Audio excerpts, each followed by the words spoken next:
Assalamualaikum warahmatullahi wabarakatuh. Bismillahirrahmanirrahim. Alhamdulillahirabbil alamin. Allahumma salli ala sayyidina Muhammadin. Sekedar menjawab pantun, kalau tuan ke pasar dupa, jangan lupa membeli pinang. Kenapa lama dengan Ustaz Al-Nafdinar tak jumpa? Karena jarang diundang.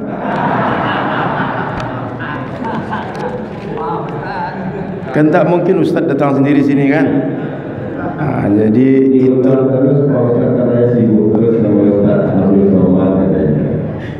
Jadi sekedar penjawab pantun saja. Bapak Ibu yang dirahmati Allah, mudah-mudahan sehat afiat. Mudah-mudahan semuanya dalam keadaan dirahmati oleh Allah Subhanahu wa taala, dalam keadaan dijaga zahir dan batin, sehingga semuanya di dunia berbahagia dengan amal saleh, di akhirat berbahagia balasan amal saleh. Salawat teriring salam kepada Rasulullah sallallahu alaihi wasallam. Semoga Bapak Ibu dan semua keluarga kita berkumpul dengan Nabi Muhammad di akhirat di tempat terbaik bersama orang-orang yang dicintai oleh Allah Subhanahu wa taala. Amin ya rabbal alamin.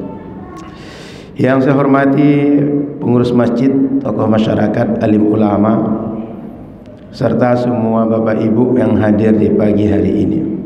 Sebelum saya lanjutkan kepada pengkajian, ya insyaallah kita lanjut setiap Selasa subuh selama Ramadan. Saya membacakan sebuah hadis Nabi, mudah-mudahan jadi motivasi untuk kita bersama. Akhraj al-Baihaqi an Jabir bin Abdullah radhiyallahu ta'ala anhu anna Rasulullah sallallahu alaihi wasallam qala. Imam Baihaqi meriwayatkan sebuah hadis yang berasal dari sahabat Nabi Jabir bin Abdullah. Apa kata Nabi? U'tiyat ummati fi syahri Ramadhan khamsan. Ada 5 diberikan kepada umatku, tapi tak diberikan kepada Nabi sebelum Nabi Muhammad. Artinya dari sekian banyak Nabi, hanya umat Nabi Muhammad yang dapat 5 ini. Apa dia? Idza kana awwala lailatin min syahri Ramadan yanzurullahu ilaihim wa man nazarallahu ilaihi lam yu'adzibhu abada. Kalau sudah datang malam pertama Ramadan, macam tadi malam, itu Allah memandang semua hambanya. Dan siapa saja yang dipandang oleh Allah dengan pandangan rahmat, tak akan diazab sama sekali. Itu hanya umat Nabi Muhammad yang dapat. Jadi sejak pertama Ramadan, begitu hilal sudah muncul, selama Ramadan itu kita dipandang oleh Allah dengan pandangan rahmat. Umat lain tak dapat macam itu. Selama Ramadan, berapa lama Ramadan? 29 hari atau 30 hari, semuanya dipandang dengan tatapan rahmat. Orang kalau ditatap oleh Allah dengan tatapan rahmat, tak akan diazab selamanya. Poin pertama. Poin kedua, fa inna khalufa afwahihim hina yumsuna atyabu 'inda Allah min rihil misk. Aroma mulut orang yang puasa kalau sudah sore hari ini harum atau busuk? Kalau saya busuk. Nak tahu kalau Bapak Ibu, macam mangga atau macam kesturi pula harumnya. Tapi kata Nabi, ketika aroma itu busuk di sore hari atau siang sampai berbuka, aroma itu lebih Allah suka daripada minyak kesturi. Minyak kesturi itu menggambarkan aroma minyak wangi terbaik yang dimiliki oleh manusia. Apa maknanya? Kalaulah ada orang pakai kesturi lalu dapat pahala, lalu orang berpuasa bau mulutnya karena dia puasa, jika dibandingkan pahala karena bau mulut dengan pahala orang pakai kesturi, lebih besar pahala orang yang bau mulut karena puasa. 2. 3. Kata Nabi sallallahu alaihi wasallam, fa innal malaikata tastaghfiru lahum fi kulli yaumin wa lailah. Malaikat mohonkan ampun untuk kita setiap siang dan malam selama Ramadan. Jadi kalau kita berusaha minta ampun banyak dosa, taubat sambalado, tapi malaikat dia tak berdosa. Yang mendoakan kita malaikat, bukan kita yang banyak dosa. Tak ada umat yang macam itu kecuali umat Nabi Muhammad sallallahu alaihi wasallam. Maka saya menghimbau Bapak Ibu, hidupkanlah malam Ramadan, hidupkan siang Ramadan 24 jam. Selama kita tak istirahat, isi dengan kebaikan. Ustaz, saya tak siap untuk solat baca Quran. Ustaz, saya tak bisa solat, tak bisa baca Quran, i'tikaf. Saya tak bisa i'tikaf Ustaz, sedekah. Saya tak bisa sedekah Ustaz, buat amal soleh yang lain yang ringan yang Bapak Ibu bisa. Sebab 24 jam selama sebulan penuh malaikat mohonkan ampun. Sayang kalau Bapak Ibu tak dapat. Yang keempat, fa inna Allah ya'muru jannatahu fayaqulu laha ista'iddi wa tazayyani li'ibadi aw syaka ay yastarihu min ta'ibid dunya ila dari wa karamati. Kata Allah kepada surga, surga, bersiap engkau, berhias engkau, siap-siap menyambut hambaku, karena dia akan istirahat dari penatnya dunia untuk menempati tempat yang aku cinta, tempat yang aku muliakan. Jadi surga itu disuruh menunggu kita, disuruh berhias berdandan. Macam anak kita mau dinikahkan, anak perempuan, kalau mantan laki-laki akan datang, disuruh dia cantik-cantik, disiapkan tata juru rias untuk merias anak kita. Jadi surga yang merindukan, bukan kita yang meminta-minta agar masuk surga. Selama kapan? Selama 1 bulan Ramadan menunggu datangnya umat Nabi Muhammad. Tak ada umat lain macam itu. Yang kelima, wa ammal khamisah fa innahu idza kana fi akhir lailatin ghafarallahu lahum jami'a. Nanti di akhir Ramadan Allah ampunkan dosa mereka semua. Lalu ada yang bertanya, ahiyya lailatul qadar? Nabi, diampunkan dosa itu apakah karena Lailatul Qadar? Apakah sebab dia dapat Lailatul Qadar? Faqal la, bukan karena Lailatul Qadar. Maknanya dapat atau tidak Lailatul Qadar, diampunkan dosa mereka semua. Alam tara ilal ummal ya'malun fa idza farighu min a'malihim waffau ujurahum. Tidakkah kalian tengok, kalau kalian punya orang bekerja untuk kalian, kita ada pekerjaan lalu orang kita pekerjakan, kalau selesai kerjanya apa yang kita lakukan? Bayar gaji dia, bayar upah dia. Hambaku aku suruh puasa selama sebulan, kalau dia selesaikan apa hak dia, aku ampunkan semua dosa-dosa dia. Jadi Bapak Ibu yang dirahmati Allah, awal Ramadan sampai akhir Ramadan ditatap dengan tatapan rahmat, didoakan oleh malaikat sepanjang Ramadan. Begitu berakhir Ramadan diampunkan semua dosa. Bahkan mohon maaf, bau mulut pun istimewa bagi Allah, tak dapat umat yang lain. Maka Bapak Ibu, saya menghimbau, kalau bisa Ramadan ini jangan kita menghidupkan macam ekor tikus. Paham ekor tikus? Makin ke pangkal dia besar, di awal dia ramai, tapi ke ujung itulah. Maka Bapak Ibu yang dirahmati Allah Subhanahu wa taala, kita usahakan kalau tak bisa amal-amal itu loncatannya jauh dibanding di luar Ramadan, amal kita meloncatnya agak sederhana, menengah, sedang, tapi hidup selama Ramadan. Baca Quran tak sanggup khatam satu hari satu kali, minimal satu hari misalnya setelah sholat yang tidak ada pengajian 2 lembar atau 3 lembar, satu hari selesai juga 1 juz.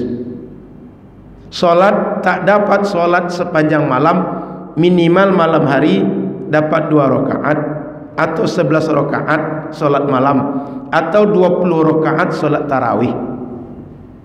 Lebih dari itu lebih baik. Sedekah tak dapat sedekah banyak-banyak, minimal sediakan perbukaan untuk orang puasa. Kenapa? Orang yang menyediakan perbukaan bagi orang puasa, Allah kasih pahala sama dengan orang puasa. Ada yang bertanya kepada Rasul, itu mesti perbukaan yang mahal, yang banyak, yang padat. Kata Rasul, tidak. Meskipun segelas air putih atau secangkir susu. Orang Arab tu biasanya kalau punya kambing, punya domba, punya onta, bisa diperah susu, dihidangkan ke orang. Meskipun segelas secangkir susu atau 1 botol air mineral, itu sudah dianggap menyediakan perbukaan untuk orang yang puasa. Maka Bapak Ibu, tak berat untuk beramal soleh, tak mesti susah, tak mesti uang banyak bisa beramal soleh. Balik kepada kita mau atau tidak. Siap untuk menyambut yang 5 tadi. Tak ada umat yang dapat kecuali umat Nabi atau tidak. Balik kepada kita semua. Itu pengantar dari saya, sekedar mengingat-ingatkan. Semoga Bapak Ibu tidak menurun semangat sejak awal Ramadan sampai akhir Ramadan nanti. Ini pengajian kita boleh sampai zuhur atau sampai duha? Sampai asar. Ya, sekalian berbuka di sini kan.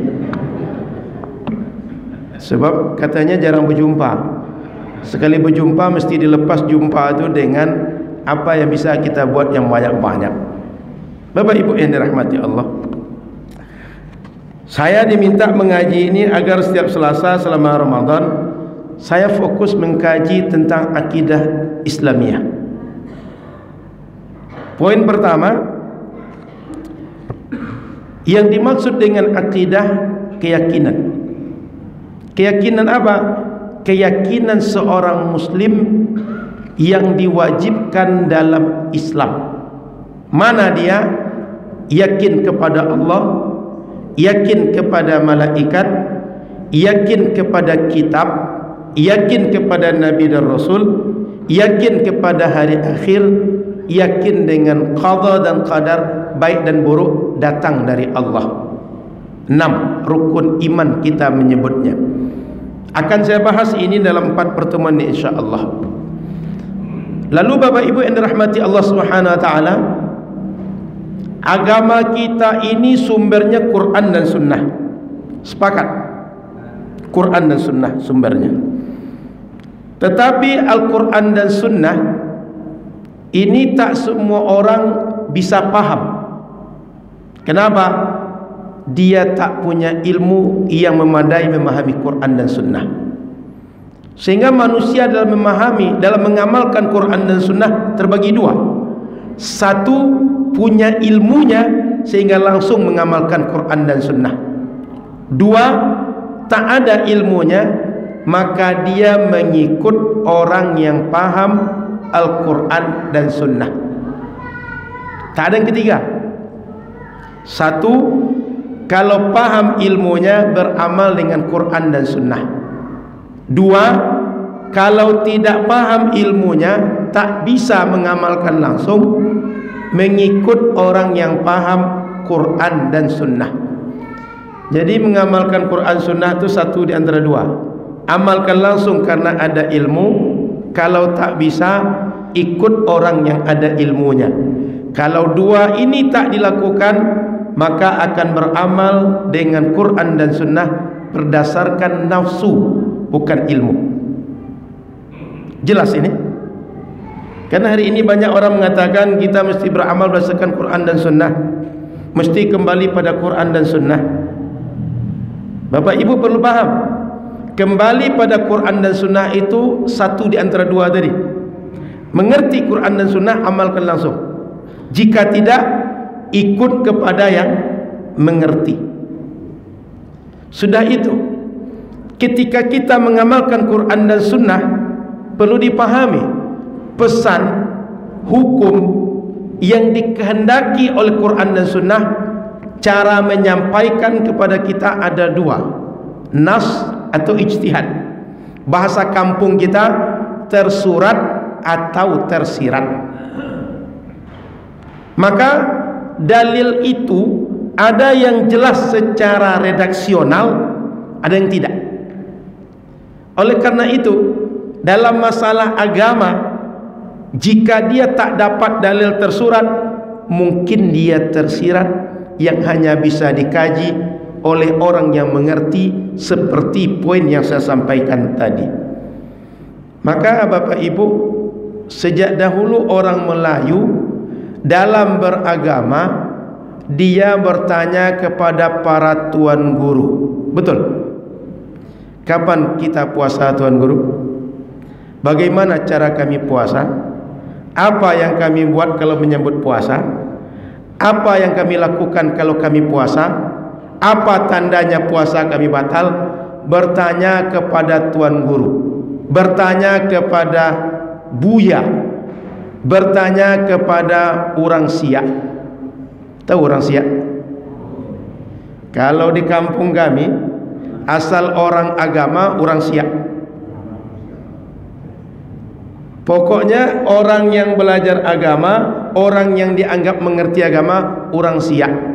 Saya pulang ke kampung dianggap ikut orang Siak, padahal orang Solo. Tapi sampai di Solo, kata orang Solo, orang Siak.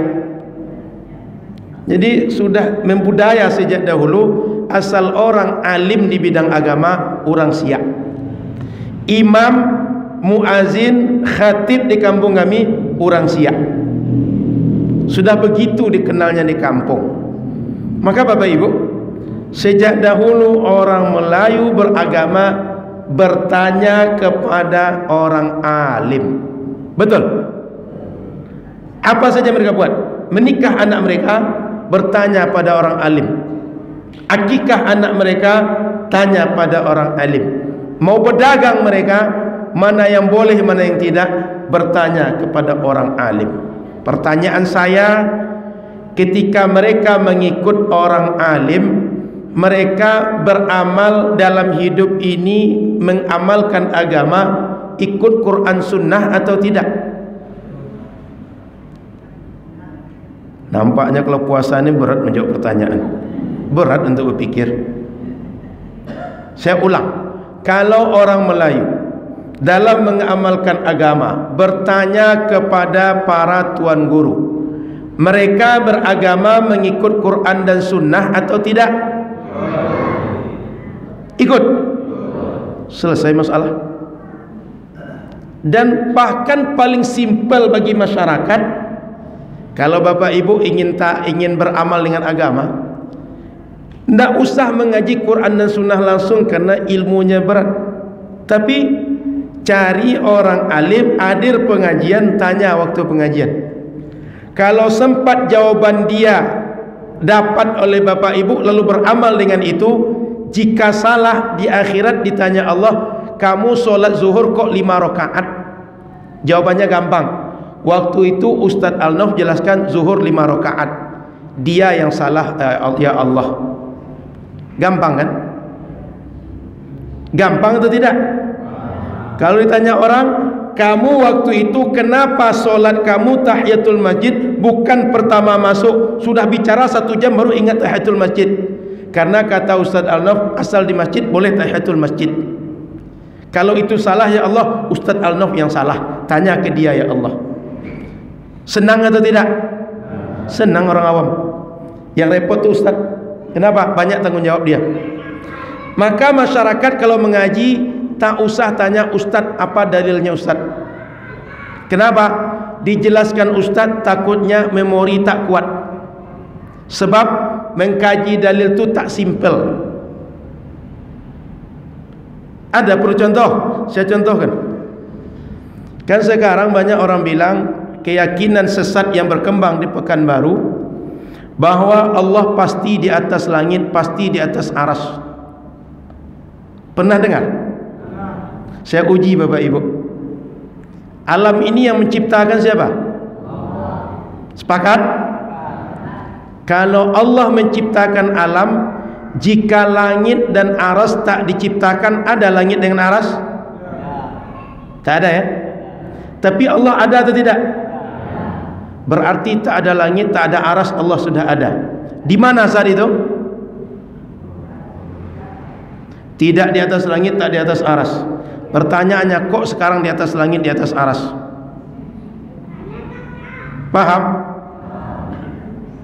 Oh Ustaz, dalilnya Quran dan Sunnah. Tinggal tanya, Quran itu yang mana satu yang kamu jadikan dalil? Coba tengok kata Quran, Innallaha ma'as sabirin. Allah bersama orang-orang sabar. Orang sabar itu yang mana? Ini dia. Ini orang sabar itu. Ini orang sabar atau tidak nih? Sabar semua nih. Kalau bersama orang sabar, bersama orang inilah Allah tuh. Ada Allah di sini sekarang. Paham maksud saya nih?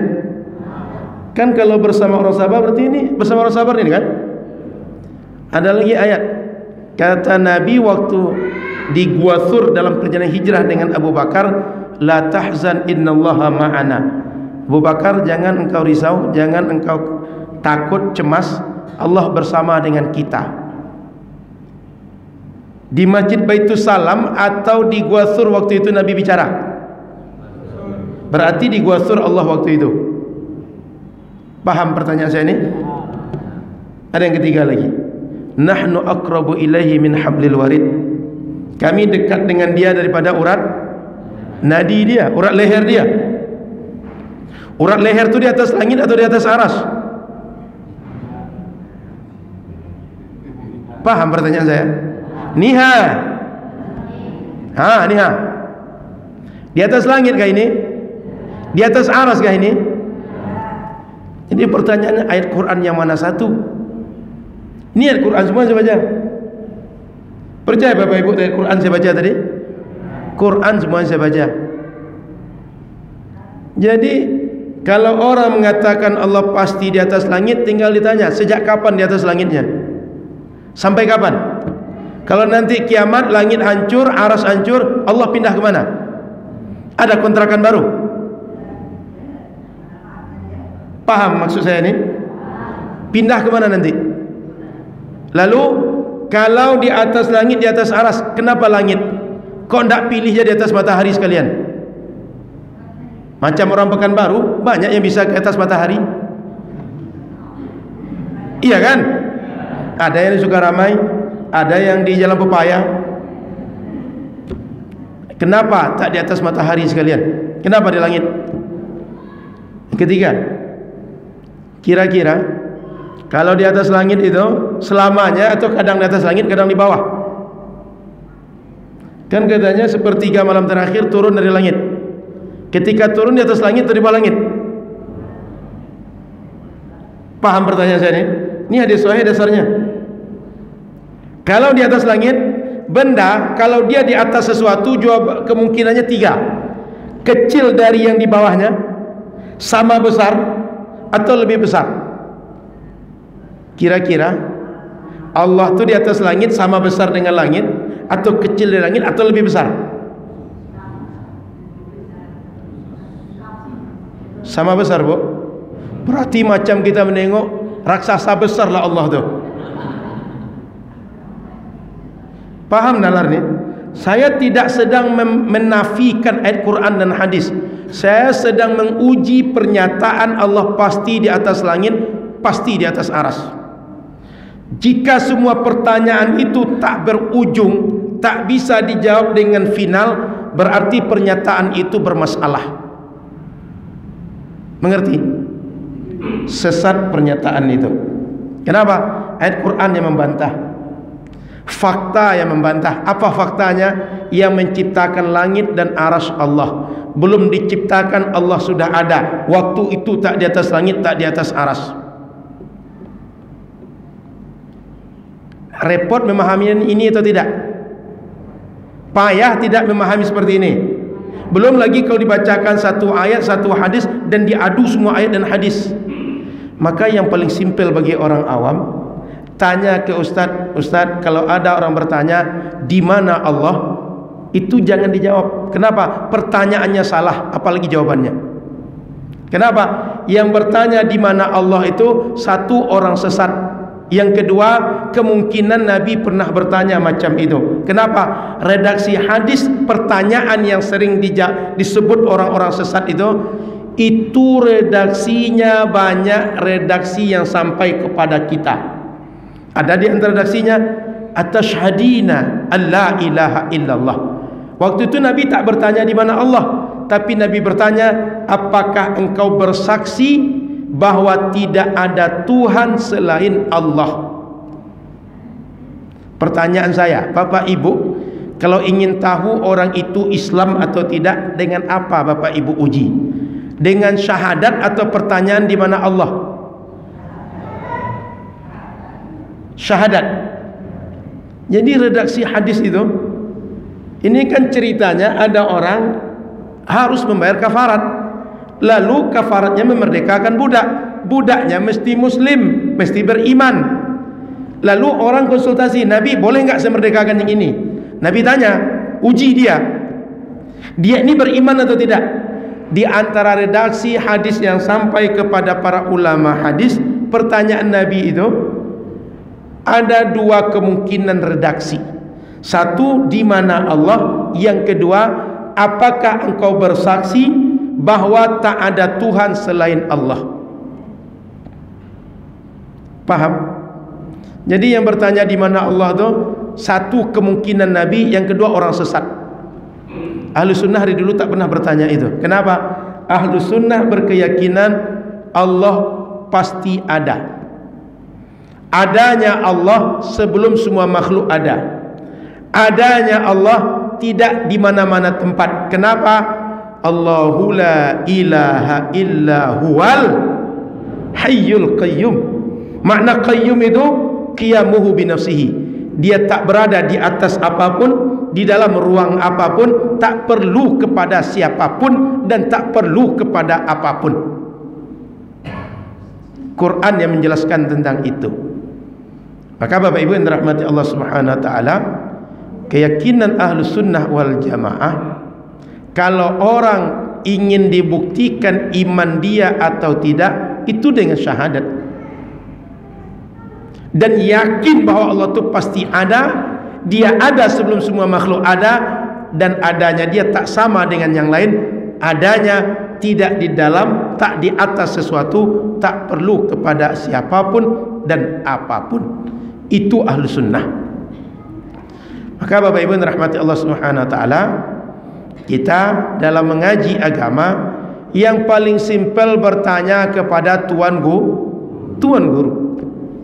Jangan bertanya dalil. Kenapa? Bertanya dalil takutnya dikasih dalil tak kuat mencerna. Kan macam tadi, agak lumayan repot memahami kan?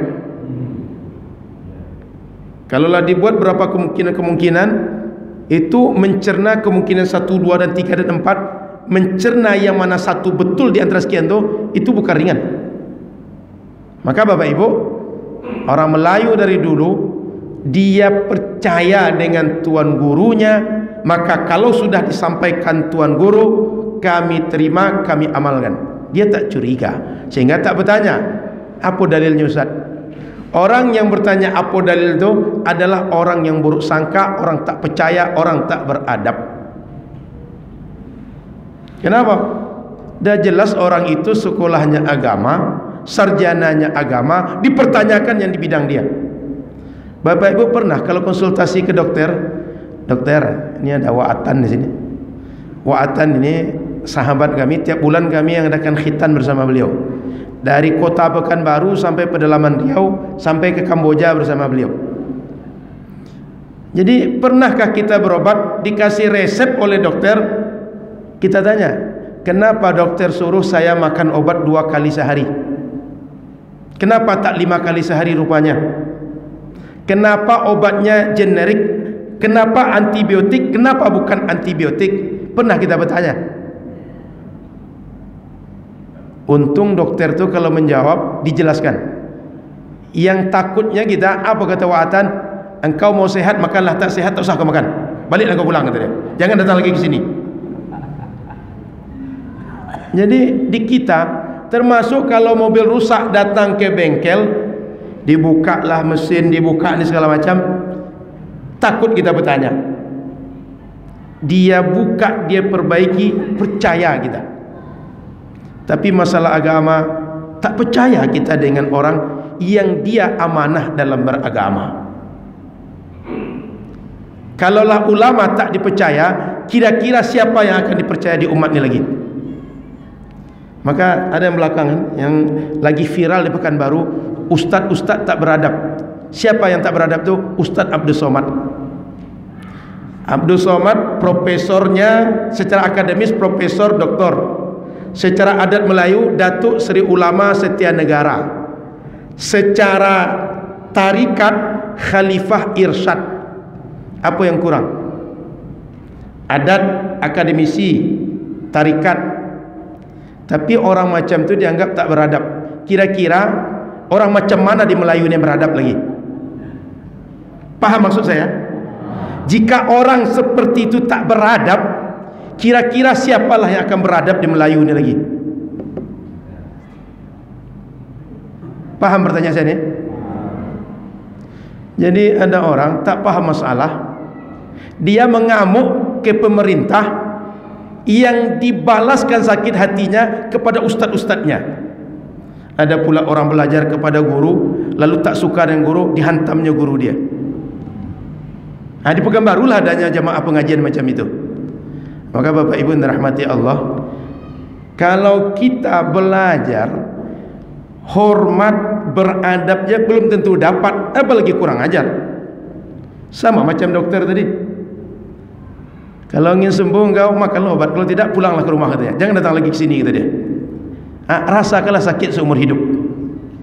Kira-kira kalau ulama kita kurang ajar, apa kata ulama? Rasakanlah hidup tak berpandu selama hidup, di akhirat masuklah ke dalam neraka. Mau Bapak Ibu? Maka mesti kita percaya dengan ulama. Kalau tidak, dengan siapa kita akan percaya?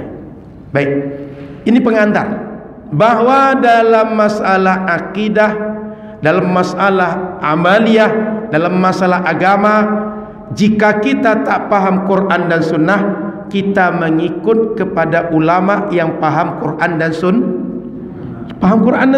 Tak berjumpa ulama yang paham Quran dan Sunnah, berjumpa dengan murid-muridnya, sehingga kita belajar dari murid-murid mereka. Berarti kita juga belajar dari mereka yang paham Quran dan Sunnah, sebab ilmunya diambil dari gurunya, gurunya dari gurunya lagi, dari gurunya yang paham Quran dan Sunnah. Maka ketika belajar kepada para ustadz yang belajar kepada para ulama, Bapak Ibu sedang belajar kepada ulama yang mengerti Quran dan Sunnah. Ulama tadi sedang mengamalkan Quran dan Sunnah. Selamat dalam beragama. Balik kepada sejarah akidah Islam. Di masa Rasul, setiap masalah, jika ada yang terasa bermasalah, langsung ditanya kepada Rasul, dijawab Rasul, selesai urusan. Setelah masa itu, ada sahabat Rasul, ada para tabi'in, generasi setelah sahabat. Tapi di masa Khalifah Ali bin Abi Talib, ini tanda disuruh pulang atau tanda berhenti mengaji nih? Baru terbit matahari kan, belum boleh solat. Jangan solat waktu ini, tunggu 15 menit ke depan. Saya selesaikan 15 menit ke depan, kita solat. Setelah itu mau tanya jawab, mau pulang, kita pilih nanti sama-sama. Jadi Bapak Ibu yang dirahmati Allah, di masa Khalifah Ali bin Abi Talib mulai muncul riya, orang berpisah dari jamaah umat. Maka muncullah namanya Khawarij, muncullah Syiah. Lalu setelah itu ke bawah muncul lagi yang lain-lain. Ada Qadariyah, ada Jabariyah, ada Mu'tazilah, Ada Hasyawiyah, banyak yang muncul. Maka di abad ketiga tahun 260 Hijriah lahir seorang bernama Abu Hasan Al-Asy'ari, meninggal 324 Hijriah. Ayah beliau Ismail namanya, seorang Sunni, mengikut Rasul dan sahabat akidahnya. Di masa itu sangat mendominasi Mu'tazilah.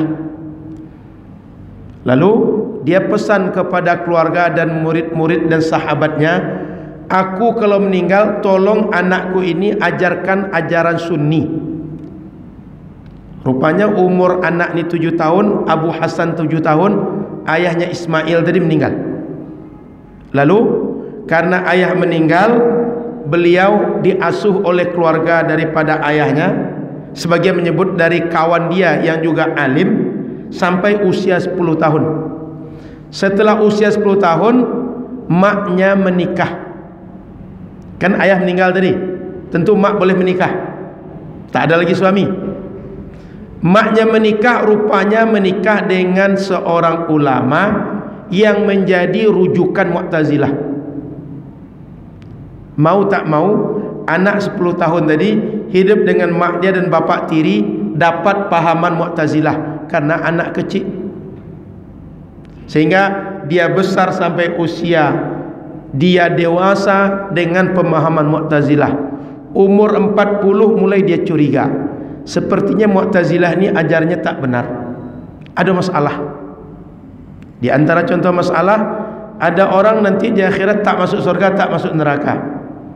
Sementara bagi dia, kalau orang di akhirat, jika dia mendapat nikmat masuk surga, jika dia tak mendapat nikmat dia masuk neraka. Ini ada tempat tak masuk surga, tak masuk neraka. Dia tanya waktu itu, ya, bagaimana menurut engkau kalau ada mati 3 orang? 1 sudah tua, dia taat. 2 sudah tua, maksiat. 3 belum balik, mati. Yang tua taat masuk surga, yang tua maksiat masuk neraka. Yang kecil dia tak masuk surga sebab belum ada amal, dia tak masuk neraka kerana belum ada maksiat. Apa kata dia? Dia uji balik pertanyaan yang 3 tadi.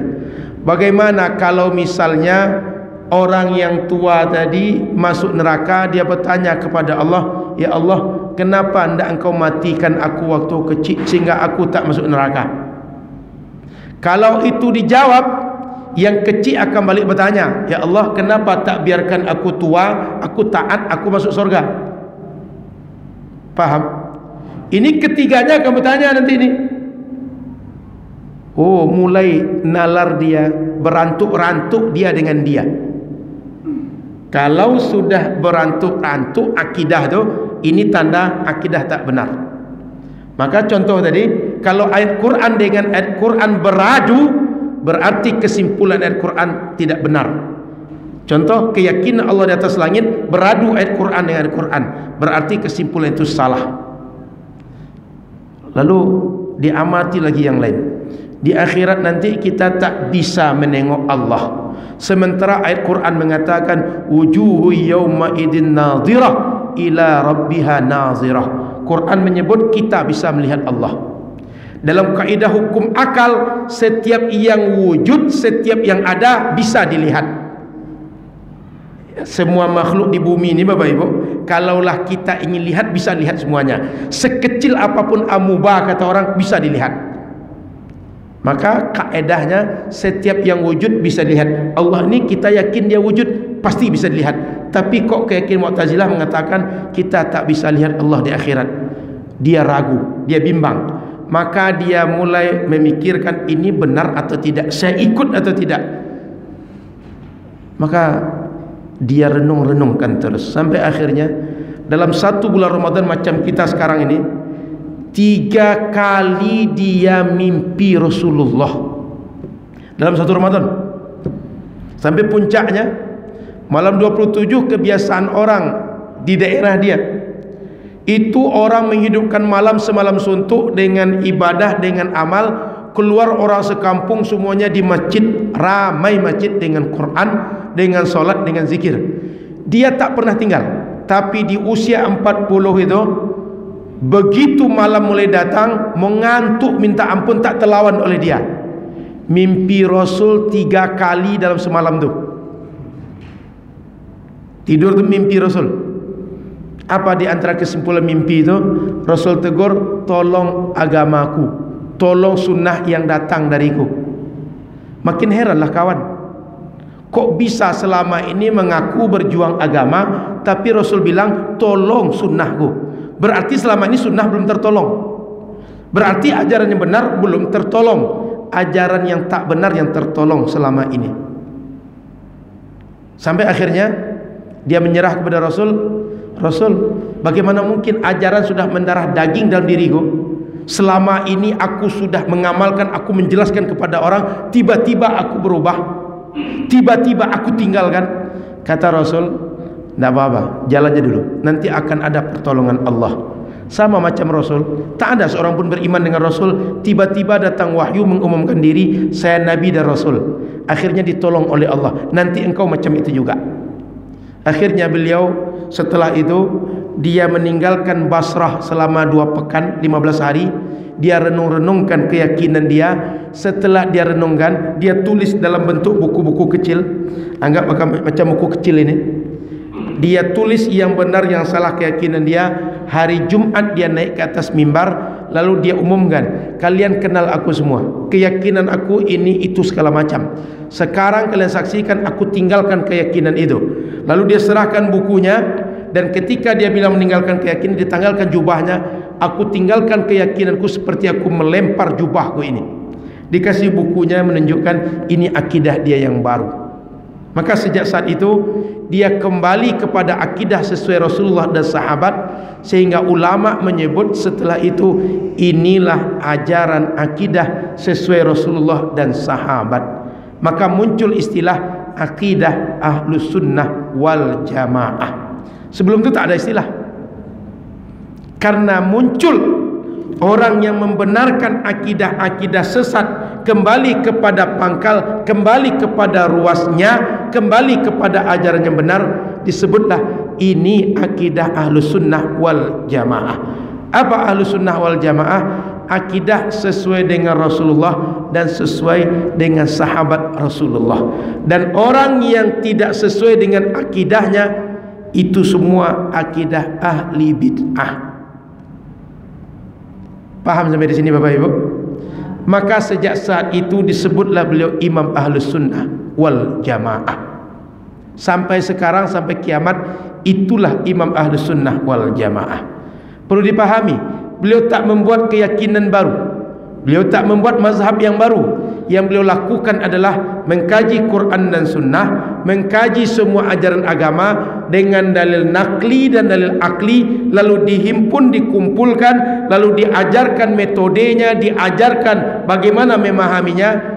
Lalu yang beliau kumpul, beliau himpunkan itu dikenal dengan akidah Ahlus Sunnah wal Jamaah. Jadi akidah Rasul dan sahabat itu dikumpulkan. Ibarat dia barang berserak tadinya, sekarang dikumpulkan dalam satu kumpulan, sehingga umat mudah untuk mengenal mana yang akidah, mana bukan akidah. Akidah mana yang benar, mana yang salah, mudah umat untuk kenal. Maka akidah yang dia simpulkan namanya akidah Ahlus Sunnah wal Jamaah. Apa ciri akidah Ahlus Sunnah wal Jamaah itu? Pembahasannya 3. 1, ilahiyat, tentang ketuhanan, mengenal Allah. 2, nubuat, mengenal Nabi dan Rasul. 3, ghaibiyat atau sam'iyat, yakin dengan perkara gaib yang diberitakan oleh Quran dan Sunnah melalui Rasulullah sallallahu alaihi wasallam. Ketika mengkaji ilahiyat tentang ketuhanan, cirinya mengenal Allah dengan sifat. Ada sifat wajib, ada sifat jaiz, ada sifat mustahil. Apa sifat wajib? Sifat wajib 20. Wujud, qidam, baqa, mukhalafatuhu lil hawadis, qiyamuhu binafsihi, wahdaniyah, qudrah, iradah, ilmu, ayat, sama, basar, kalam. Qadiran, muridan, aliman, hayyan, sami'an, basiran, mutakalliman. Kalau orang bertanya, dari mana asalnya sifat 20 ni? Nih, Bapak Ibu dengar. Kita yakin dengan sesuatu, itu sumber keyakinan kita, indera kita. Contoh, pagi ini Masjid Baitul Salam sejuk. Dari mana saya tahu sejuk? Dari mana saya yakin sejuk? Terasa sejuknya, dingin saya kalau ada di Masjid Baitul Salam. Pagi ini saya sebut Masjid Baitul Salam jamaahnya ramai, karena saya tengok penuh Masjid Baitul Salam ini. Pagi ini saya sebut di luar sekarang udara bersih. Kenapa? Saya rasakan dengan indera saya. Maka ilmu manusia, yakin manusia terhadap sesuatu, sumbernya indera. Dua sumbernya, berita. Orang tanya, betul Pak Asri Auzar itu tinggalnya di dekat Baitul Salam? Asal ditanya, orang sini semuanya nyebut, ini orangnya. Kalau sholat 5 waktu di Baitul Salam itu berjumpa dengan beliau. Bahkan kalau tanya tentang masjid itu, tahu beliau, karena beliau pengurus masjid ini.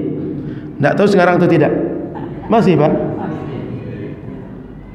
Sehingga meskipun tak pernah ke Baitul Salam, tinggal di ujung Tanjung sana, orang kampung beliau tahu beliau memang tinggal di Baitul Salam. Kenapa? Semua orang yang dari Baitul Salam atau tahu Baitul Salam menyebut beliau tinggal di Baitul Salam. Yakin kita, berita.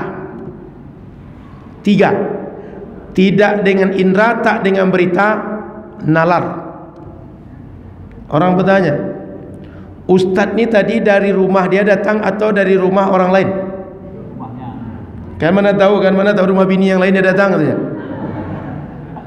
Jawabannya 3. Pasti dari rumah dia, pasti tak dari rumah dia, bisa dari rumah dia atau tidak. 3, tak lebih dari itu. Ditanya orang, Ustadz tu sudah punya bini atau belum? Jawabannya 3. Pasti sudah berbini, pasti belum berbini, bisa sudah berbini, bisa belum. Tak ada yang keempatnya. Semua nalar berfikir manusia sama. Paham dengan ini? Maka Bapak Ibu, yakin kita dengan sesuatu, 1 dengan indera, 2 dengan berita, 3 dengan hukum akal berfikir, nalar. Maka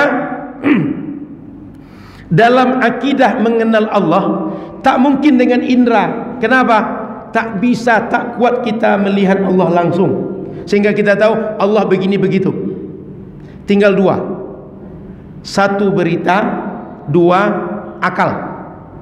Berita Quran dan Sunnah yang cuma bisa memberitakan, tak bisa yang lain.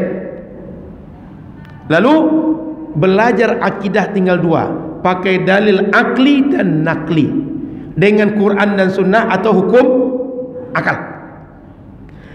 Dalil nakli ini Quran dan Sunnah saya sudah sebut tadi. Ada yang bisa paham sehingga bisa amal langsung, ada yang tak bisa ikut ulama. Clear? Dalil akal itu tak perlu tanya ke orang, semua orang sama.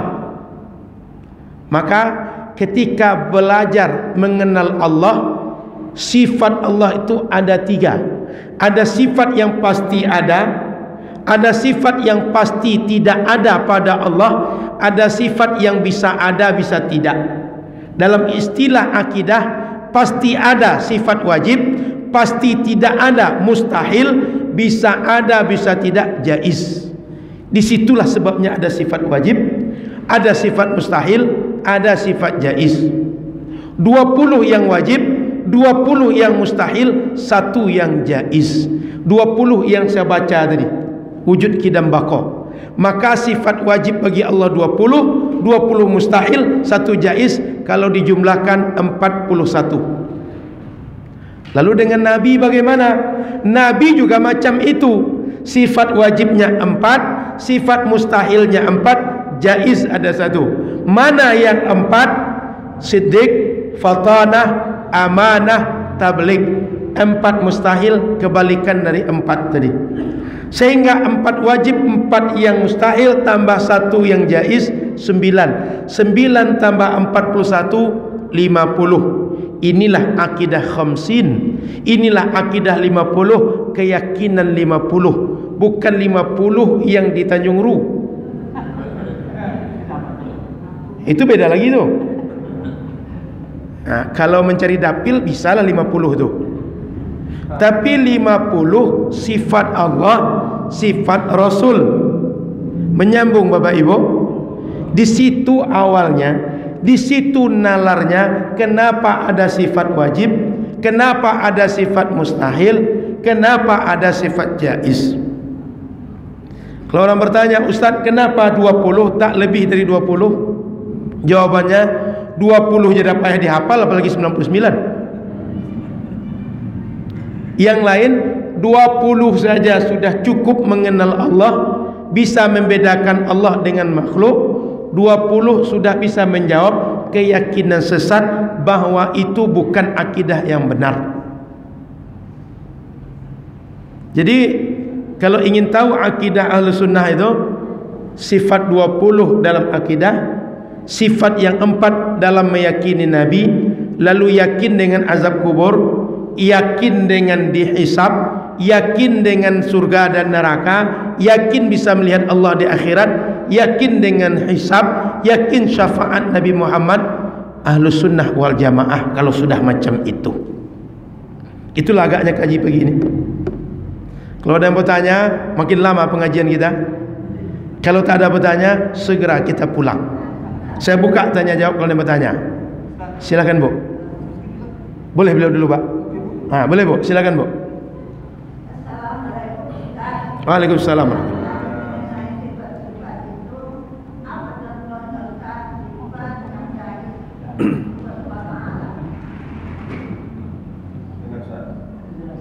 Yang di ujung saya tak jelas tadi. Tadi kan apa contohnya tadi? Siap. Ulang sedikit Bu, yang ujung tak jelas tadi. Sifat yang jaiz untuk Allah SWT apa contohnya? Sudah Bu. Apa contohnya? Kita ini bisa sehat, bisa sakit. Oleh Allah dijadikan kita sehat, itu terserah Allah. Itu jaiz. Dia lakukan kepada kita atau tidak, bagi Allah tak ada paksaan. Kita bisa kaya, bisa tidak. Oleh Allah jadikan kaya, boleh bagi Allah, terserah dia. Dijadikan kita tidak kaya, terserah dia, itu jaiz bagi Allah. Kita ini di akhirat masuk surga atau tidak, terserah Allah mau pilih kita dimasukkan ke mana. Tak ada yang maksa dia. Itu contohnya Bu. Cukup? Dah. Silakan Pak. Assalamualaikum warahmatullahi wabarakatuh. Tadi kan mengatakan Allah itu di langit dan di atas. Yeah. Karena banyaknya aliran atau mazhab. Yeah. Minta maaf katanya. Yeah. Dulu kita mengenal mazhab ini 4 Ustaz. Yeah. Belakangan timbul menjadi 5 atau 6. Yang 5 ini mengatakan Allah berada di langit dan di atas. Kita sambung dengan ayat Isra Mi'raj Ustaz. Kata Rasulullah SAW dengan Allah di langit Ustaz. Iya. Itu penjelasan Ustaz lagi Ustaz. Iya. Bertemu dengan Allah itu ke langit, langsung ke Suratul Muntaha, langsung ke atas. Sebenarnya kan Allah itu berada di mana? Kan, kalau tanyakan dekat, katakan dekat. Betul sama Ustaz tadi. Tapi ini kan mengapa tidak dibantah oleh para ulama-ulama kita menjelaskan kepada masyarakat sehingga kita ini ada mempunyai mazhab-mazhab yang berbeda-beda. Kadang-kadang orang enak aja Ustaz bahwa kita yang ada ini neraka ada Ustaz. Yang masuk surga dia ada Ustaz. Kita ini neraka. Masuk neraka ini. Ustaz Sobat yang kita, itu kan dimaki-maki orang juga, Ustaz. Ya. Terima kasih Pak. Bapak Ibu yang dirahmati Allah Subhanahu wa taala, kalau ada orang menyimpulkan Isra Mi'raj karena Allah ada di atas langit, dia salah memahami ayat. Ayat itu coba baca sampai ke ujung. Subhanalladzi asra bi 'abdihi lailan minal masjidil haram ilal masjidil aqsa alladzi barakna. Sudah itu linuriyahu min ayatina. Coba tengok, linuriyahu min ayatina. Kata ayat Quran, Isra Mi'raj bukan untuk berjumpa dengan Allah karena Allah di langit, tapi Quran menjelaskan agar kami memperlihatkan kepadanya, nya Muhammad, tanda-tanda kebesaran kami. Quran yang langsung membantah, Quran yang langsung menjelaskan Isra Mi'raj itu untuk menunjukkan keagungan, kesempurnaan, kehebatan, kebesaran Allah. Quran yang menjelaskan. Sehingga kalau ada yang menggiring Isra Mi'raj karena Allah ada di langit, itu dibatalkan oleh ayat Quran. Makanya salah keyakinan seperti itu. Kalaulah karena Isra Mi'raj Allah ada di langit, pertanyaannya kenapa tidak di Tursina saja? Waktu Musa minta berjumpa Allah, disuruh kalau Tursina ini tak hancur, engkau bisa bermukalamah dengan aku, bisa bercakap dengan aku, berjumpa dengan aku. Lalu bagaimana dengan kata Nabi, kalian la tufaddiluni ala Yunus bin Matta, jangan kalian anggap aku ini lebih hebat dibanding Yunus bin Matta. Kenapa? Nabi ingin mengatakan, bukan karena aku di Sidratul Muntaha aku dekat dengan Allah, Yunus di perut ikan dia jauh dari Allah. Kenapa? Allah bukan jarak fisik. Ngerti? Allah itu bukan jarak fisik. Kenapa? Dia tak punya fisik macam kita, sehingga dia tak jauh dekat dengan fisik macam jarak Sidratul Muntaha dengan Allah dan perut ikan dengan Allah yang di atas Sidratul Muntaha. Paham Bapak Ibu? Tapi kedekatan dengan Allah, kedekatan keyakinan, kedekatan iman, kedekatan rahmat, kedekatan ilmu. Maka Bapak Ibu yang dirahmati Allah Subhanahu wa taala, kesimpulan gara-gara ayat tadi itu dibatalkan oleh ujung ayat. Maka jangan biasakan baca Quran sepotong. Biasakan membaca Quran kalau bicara satu tema, baca sebelum, baca tema, baca sesudahnya. Bapak Ibu coba tengok, kalau baca surah Al-Baqarah 183 sampai 187, tengok 188, apa bunyinya? Ada yang tahu? Wala ta'kulu amwalakum bainakum bil batil. Kalau kita hubung-hubungkan kata Quran, kalian sesama kalian jangan makan harta kalian dengan batil. Seakan puasa itu tujuannya melatih kita, kalau punya harta, punya benda, punya apa saja, makan yang hak kalian saja. Puasa cara melatih untuk bisa itu. Kenapa? Orang puasa jangankan yang haram, yang halal saja bisa dia menahan diri tak mengambil yang halal. Tengok Quran tu 188, nanti tengoklah setelah itu cerita jangan kalian makan harta sesama kalian dengan cara yang batil. Puasa membuat kalian terlatih, membuat kalian bisa untuk tidak makan harta dengan batil. Kenapa? Terlatih biasa menahan diri dari yang halal, apalagi yang haram. Begitu cara baca ayat Quran dan hadis Nabi. Jangan sepotong-sepotong. Beda kesimpulan. Jauh dari panggang dari api, memahami maksud nanti. Begitu kira-kira Pak Haji. Cukup ya? Ada lagi? Kalau sudah dicukupkan, tak mungkinlah kita sambung lagi. Sebab yang ngasih kesempatan, yang mencukupkan, InsyaAllah Selasa depan kita sambung. Mengaji ini kalau bisa jangan sekali banyak. Kenapa? Takut sekali banyak dapat, sekali banyak pula lupanya. Jadi biar sikit-sikit tapi jadi bukit. Maka kita cicil sikit-sikit, InsyaAllah kita sambung-sambung Selasa ke Selasa, Selasa ke Selasa, selesai juga insyaallah. Terima kasih Bapak Ibu.